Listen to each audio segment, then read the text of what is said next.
So we're going to do a recap of the Mama June episode that was on Friday called Mama's Fighting Chance on the Mama June Road to Redemption season.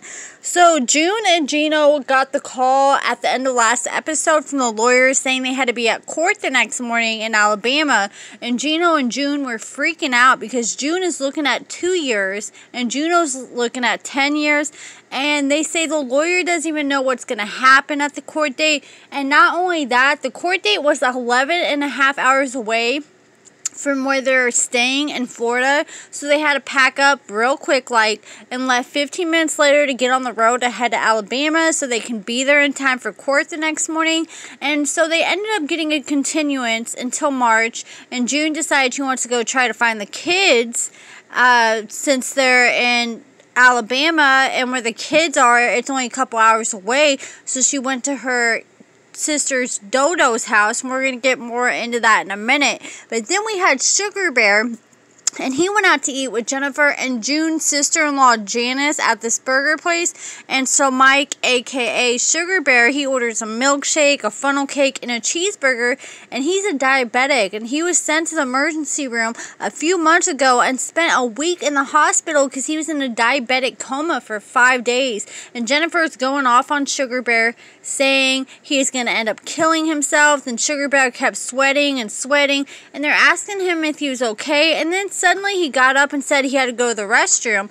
And after he was gone forever, Jennifer finally got up and went to check on him and banged on the door for 30 seconds straight. And Sugar Bear opened the door, and he was leaning against the wall saying he felt faint. So Jennifer asked him if he had his insulin on him, and he said he left it at home. So then Jennifer snatched him and rushed him to the car so she could drive him home to get his insulin. And production was asking if he needed them to call the ambulance, and he said no, he was good. But when Jennifer was rushing Sugar Bear to the car, she was going off on him the whole time, saying, "You don't take care of yourself. What is wrong with you? I gotta watch you after you like you're a 2-year-old," and just belittling him the whole time. And that was not cool. This isn't the time for all that, Jennifer.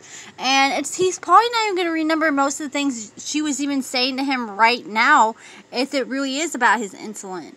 And then back to June going to her sister Dodo's house. Well, she went over there and was begging her for Pumpkin and Alana's contact information, like their phone numbers and addresses. And Dodo said June could come in and talk to her inside her house, but Gino had to stay outside. So Gino went to the car and waited because Dodo didn't want to deal with Gino at the time. So Dodo was telling June she felt hurt and let down, and the one person that was always there for her, talking about Dodo always being there for June, she was upset because she was always there for June and she felt like she didn't get the same back. And she was saying Mama June could have at least replied back to her text, or even just text and said, "I'm okay." And Dodo said that June thinks everything is back to sunshine and unicorns, but June has a lot of repairing to do, and it's just going to take time. And Dodo also said it doesn't matter if June is totally whacked out or clean, she is nothing but selfish. And June also said a month ago when she went to get her chin done, she found out she had lipodania, and it was stage 3, and if it doesn't get taken care of, she only has 6 months left to live. So June asked Dodo to call Pumpkin and see what Pumpkin said about giving June her address. And Pumpkin was mowing the yard at the time, so Ella Grace, her daughter, answered and hung up on them. And then June was wanting Dodo to call Alana, and Dodo said she isn't going to throw that in her lap to deal with. And the only way she could have a guaranteed way to talk to the kids was to go through Dr. Ish. And June got all mad and said she didn't like Dr. Ish and really didn't want to do that, but she was stewing on it. You could tell she was contemplating on it. And then June went to the gas station, and June's sister-in-law, Janice, the one that went out to eat with Jennifer and Sugar Bear, she pulled up and started saying, "June, oh my God, is that you?" And June asked, "Do you got a GPS for me or something?" And Janice said, "No, I live here. And what are you doing up in Georgia, looking for drugs?" And then she called June a loser. So then Dodo had Pumpkin, Ella Grace, Jessica, and Alana over, and told them that June came over and visited her and was trying to get their contact info. And she also told them she was looking good and sober. And Alana got all excited because she's excited to see her mom sober for the first time in a while. And then June called her counselor, and last time she talked to her counselor told her she needed to back off the girls for a while. And then she told the counselor this time that she went to go look for the girls after her court. She had to appear in court, and the counselor was like, no, you're supposed to have patience and let the girls come to you. And I know you don't want to hear this, but you have to hear it.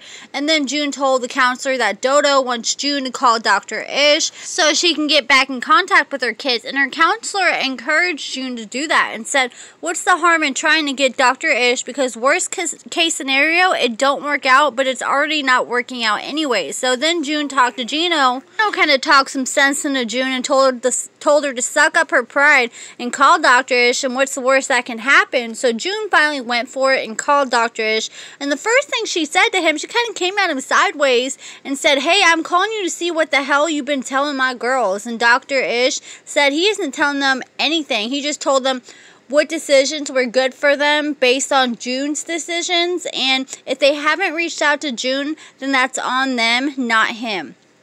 So June begged Dr. Ish to be able to set up a meeting with her and the girls, and she felt like everyone deserves a second chance, and Dr. Ish told her that this is something she just can't half do. She has to be fully committed and put that first like she does her sobriety, otherwise it's gonna fail. And then he told June that he was going to call them and talk to production, see if they want to come sit down, and we'll get back with June, but he sounded confident like he was gonna make it happen.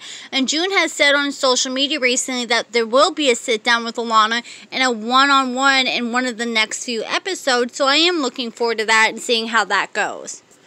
And at the end of the episode, they show a spoiler for next week's episode, and it has Gino and June going in to see Dr. Ish, and he's saying you had one chance and you might have just blown it. So I am very curious to see what happens with that and what June could have did to potentially ruin her chance to meet up with Alana. But we do know, because it came out of June's mouth herself on social media, that she does end up meeting up with Alana. So it looks like whatever happened, Dr. Ish ended up giving her that chance that she wanted.